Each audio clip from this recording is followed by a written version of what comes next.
Hello there, this is Lesley Roy and this is my exclusive interview with Pop On Now.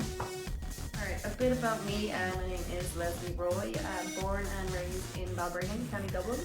I'm a singer, songwriter, artist. I moved over to the States about 12 years ago. I was signed to Jive and I released an album that I co-wrote, co-produced with Max Martin called Unbeautiful. Toured all over the States, wrote with a lot of different people, started writing and top lining for other artists. I went down to Nashville for a little bit and spent about 4 years then writing in LA as well.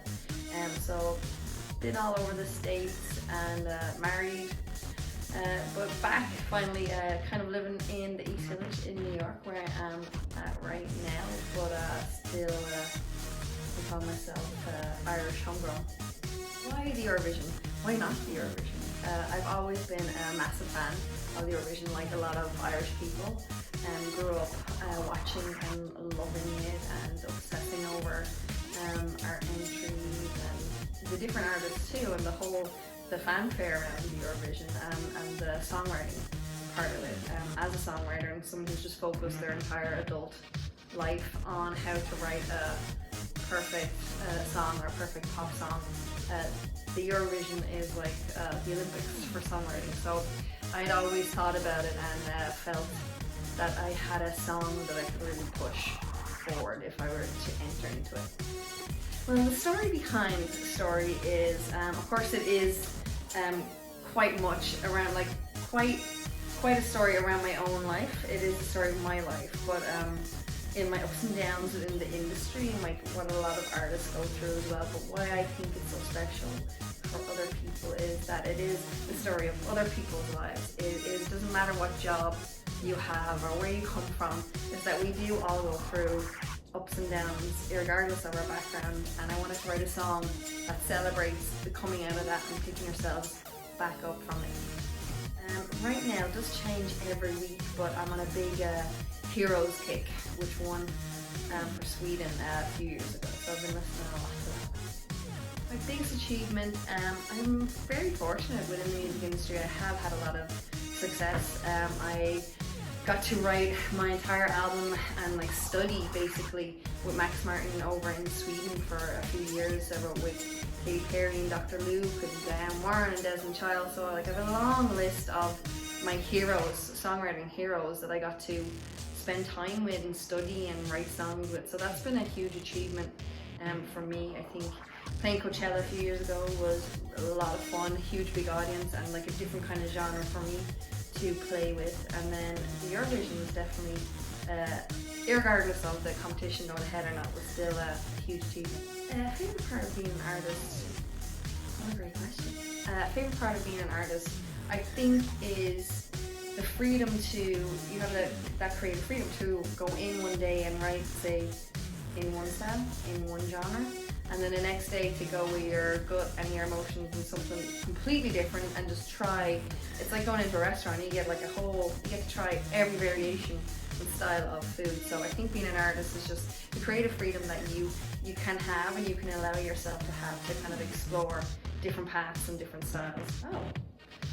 Difference between the Irish Eurovision fans and other Eurovision fans? That's a great question as well. What is the difference?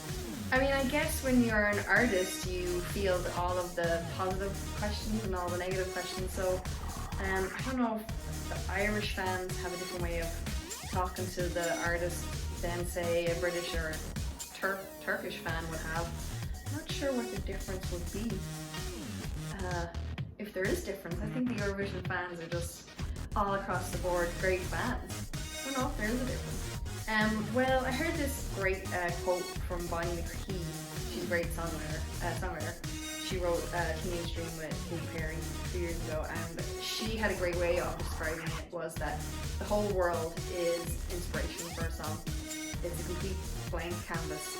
You can look out your window and see, whatever, a taxi, and completely get an inspiration, like a little light bulb for a concept. So I think what inspires me is trying to be as observant as I possibly can with people around me, people that I don't even know, just kind of maybe picking up, and people watching. Obviously we can't do that right now because we're locked up, but even within being confined like this, in such a difficult time, there's still inspiration, just the confinement alone.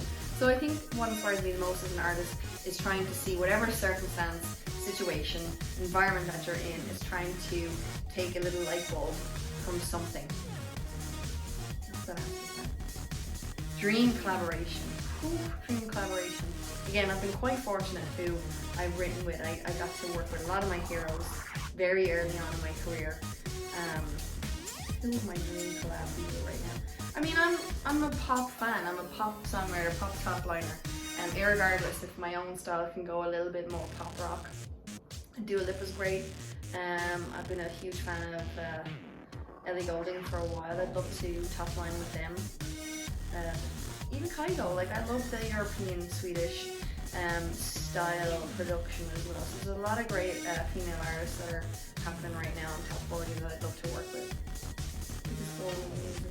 I mean, I've been really lucky. I've had a great run out of top 40 in the States with them beautiful. I think moving forward, get some more songs going with some other artists, and continue to, I think it's always continuing to have the guts that when you know you have a great song to push it forward. So like Story of My Life, I knew I had a great song and I knew it needed a fairly big platform to hold it rather than just a release to, you know, a few people. It needed something large to shine a light on it. So I think the goal is not so much in music, but the goal so much is in myself to keep trusting maybe my instincts on when I've written a song to push it or not push it. Next for me, I guess for most people right now, is we gotta hope and pray and get through this time.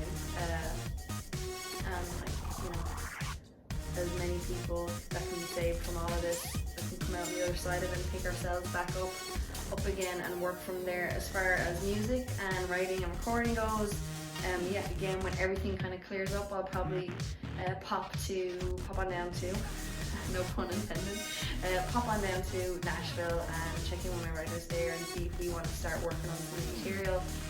I've been in touch with a few different Swedish guys actually hit me up since the Eurovision stuff that we're going to set up some sessions and some online writing as well in the interim. So I think hopefully when a lot of this clears up and the world is starting to get back on their feet, I'd like to get into the studio and take whatever inspiration I got from this time and see if we can turn it into some universal songs.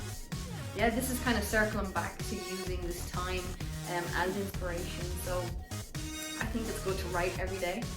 I have found that even in time periods where I'm like, I can't do this, I don't want to be a writer, I don't get it, it's too hard. I found that even if you just write a little bit, whether it be a bit of a melody, a title, one little concept, a bunch of lyrics, if you can write something every day, I do think that keeps the muscle going. Just like in working out when you go to the gym, it keeps the writing part of the brain at least functioning instead of completely stalling, which can hurt you, I think, down the road. So keep doing something every day, one little thing. So yeah, I'm on the socials. I'm on all socials. Lesley Roy Real on Twitter, Lesley Roy on Instagram. There's all the Spotify's just under Lesley Roy. So you can find me just under my name on pretty much anywhere, except when you go to Starbucks where they only will spell my name incorrectly, which is okay. But yeah, I'm on all the socials, so you can head over there and say hello. And yeah, I think that's it. I think that's all the questions. I hope those answers are alright for you guys. Thanks so much for having me on Pop On Down. Hopefully when I get back to Dublin, when all of this is cleared up, I can come and see you all and we can talk about some more pop music. So thanks.